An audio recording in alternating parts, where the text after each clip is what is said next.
Bagi kawan-kawan yang udah lama ngikutin channel ini, kalian pasti tahu dulu aku pernah pakai Sony, kemudian juga aku pernah pakai Lumix GH5 ya, yang itu sensor MFT.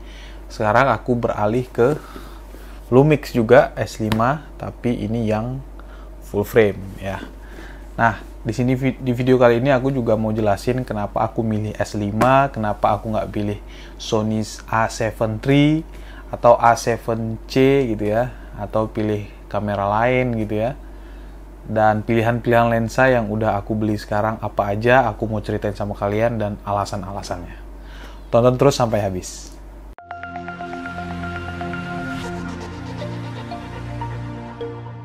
Ya, jadi sebelum aku memilih Lumix S5, sebenarnya keputusannya itu cukup panjang dan cukup ribet sebenarnya. Jadi sebelum memilih ini sebenarnya pilihan itu jatuh ke Sony A7 III ya. Karena memang harganya itu mirip-mirip gitu ya. Kalau ini kan Lumix S5 itu harganya sekitar 24 juta ya kalau harga normal. Tapi karena kemarin promo jadi sekitar 23 juta. Kemudian di A7 III pun aku juga bisa dapat harga secondnya yang 20 jutaan gitu kan. Jadi dengan beberapa pertimbangan. Nah, jadi awalnya bodinya dulu nih ya. Aku kenapa pilih S5 daripada merek yang lain gitu kan. Yang pertama karena tentunya S5 ini itu kurang lebih sama dengan Lumix GH5, terutama di sisi tombol-tombolnya gitu. Jadi intinya aku udah lebih terbiasa aja menggunakan Lumix dari GH5 ke S5, jadi nggak kagok lagi tentunya karena letak-letak tombolnya itu masih hampir 100% itu sama. Besarnya juga bahkan lebih kecil dari S5 ukuran bodinya. Jadi untuk gimbal yang aku pakai sekarang, kalau aku masih mau pakai gimbal itu juga masih bisa gitu ya. Karena juga dari sisi berat dan dari sisi bobot dan juga dimensinya GH5 dan S5 itu mirip, bahkan S5 itu lebih kecil. Nah, itu yang pertama. Jadi aku nggak perlu penyesuaian menu dan sebagainya, itu udah nggak perlu lagi karena aku udah biasa menggunakan produk Lumix dari GH5 tentunya. Itu yang pertama. Kemudian juga kemarin hampir jatuh pilihan kepada Sony itu karena memang Sony sudah bisa dipastikan autofocus terkencang sejauh ini. Yang ini yang membuat aku malah berpikir ya kayaknya pakai Sony aja lah gitu kan. Tapi sementara aku juga berpikir kembali, ternyata workflow aku itu tidak terlalu membutuhkan AF yang cepat atau autofocus yang super cepat gitu ya. Karena sebenarnya Lumix pun udah cukup mumpuni untuk kerjaan aku kayak wedding, kemudian juga karena aku juga nyambi di berbagai kegiatan film pendek juga ya jarang sih gunain autofocus, rata-rata memang pakai manual juga gitu kan. Nah jadi kayaknya untuk urusan autofocus ketertarikanku kepada Sony ya nggak begitu besar lagi gitu karena memang workflow yang selama ini aku lakukan tidak terlalu membutuhkan autofocus yang kencang. Jadi gugurlah pilihan kepada Sony tadi, walaupun sebenarnya dari sisi harga ya imbang-imbang lah dengan dengan Lumix S5 ini. Nah, yang menjadi pertimbangan lain adalah sebenarnya ke harga lensa gitu.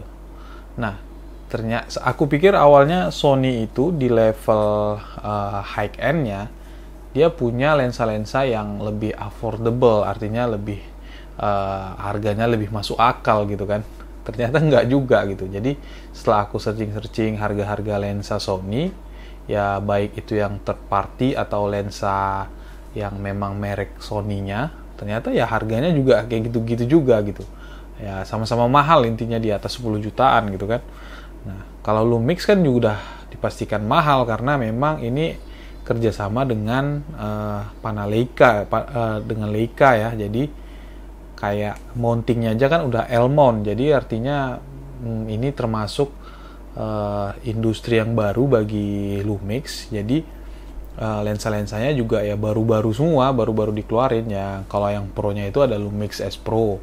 Kalau yang third party-nya atau lensa-lensa lain yang memang support autofocus tuh ada Sigma gitu ya, dan memang itu harganya juga gila-gilaan juga sih kalau menurut aku untuk yang bukaan-bukaan lebar gitu ya. Sedangkan yang Sigma F2 aja yang 35 milinya itu aja untuk yang L-mount itu udah 10 juta harganya gitu kan, jadi yang second lah gitu.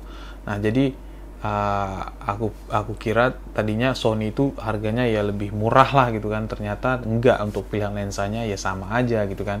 Ya udah akhirnya aku malah ketemu pilihan-pilihan lensa yang jauh lebih murah daripada lensa-lensa bukaan-bukaan yang maksudnya ketemulah lensa-lensa yang murah yang di bawah 10 juta yang mungkin bisa aku pakai untuk kerja gitu kan. Walaupun nggak bukaan lebar. Nanti lensa yang apa aja yang aku pilih yang aku bakal tunjukin sama kalian, karena ini videonya juga aku rekam pakai Lumix S5 dan lensa pilihan yang aku pilih gitu kan. Nah, jadi teman-teman, aku tuh prinsipnya dua kalau kerja video sebagai videographer sejauh ini ya, terutama sebagai wedding videographer dan juga sebagai short filmmaker gitu ya, bikin film pendek. Aku tuh sebenarnya butuhnya tuh cuma dua lensa. Yang pertama itu aku butuh lensa wide satu, utamanya untuk establish momennya atau ngambil dekor, kemudian ngambil gedung dan sebagainya. Itu aku butuh lensa wide untuk menceritakan suatu kejadian atau men-shot suatu tempat, lebih memakai lensa wide gitu kan.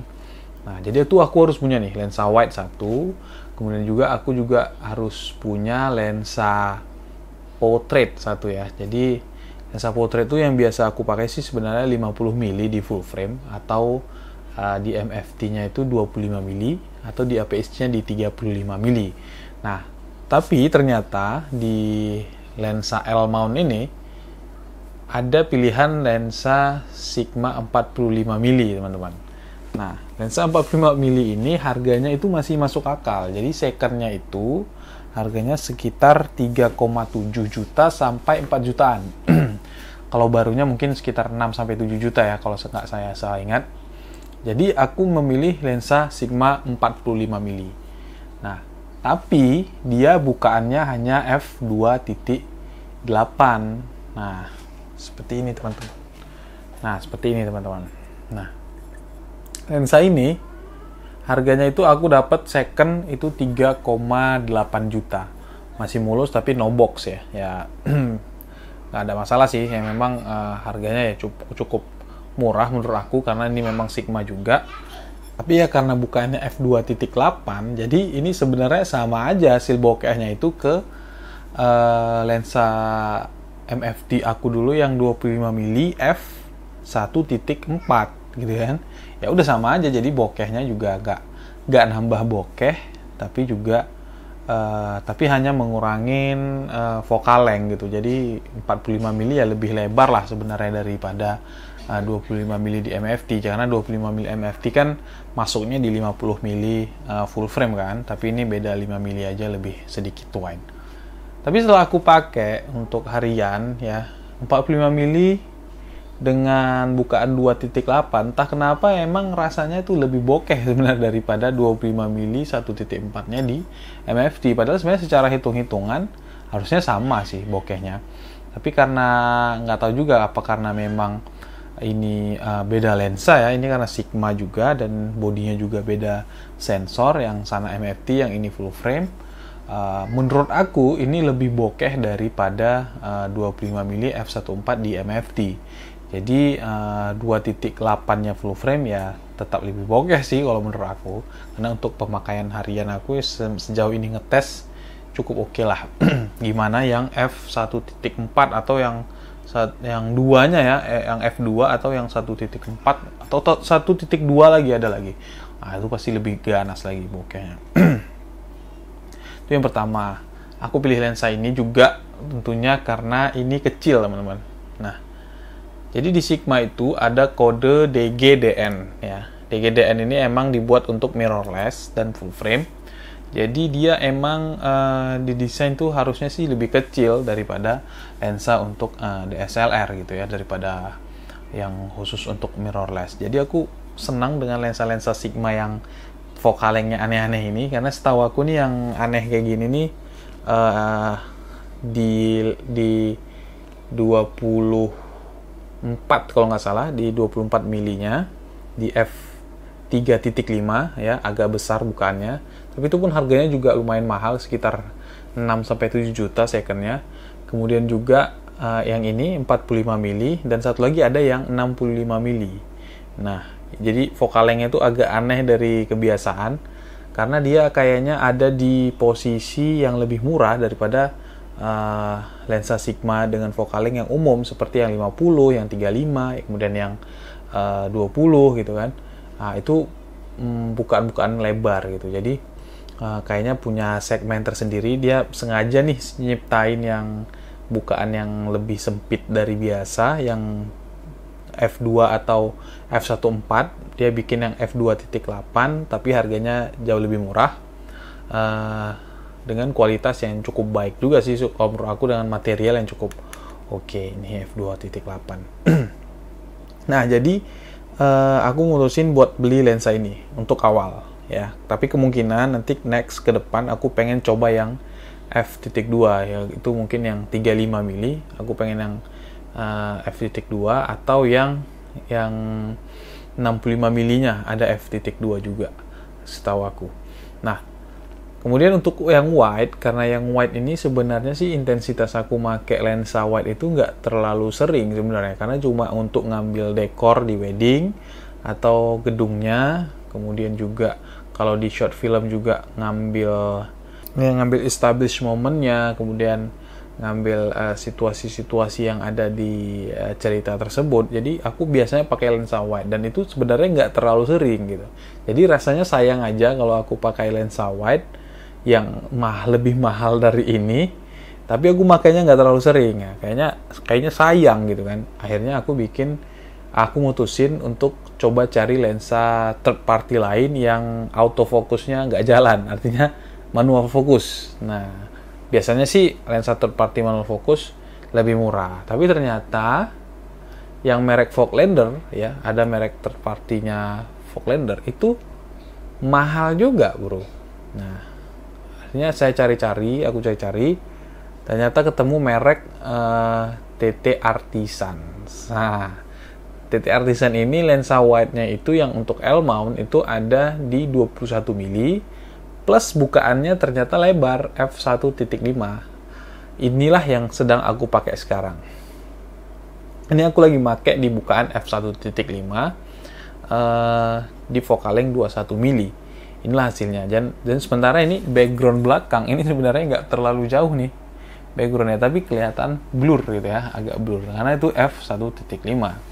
Nah, jadi walaupun manual fokus, kayaknya lensa ini adalah lensa yang memang aku butuhin. Harganya juga murah, bro. Padahal dulu ada yang jual 2,1 juta, tapi udah keburu laku.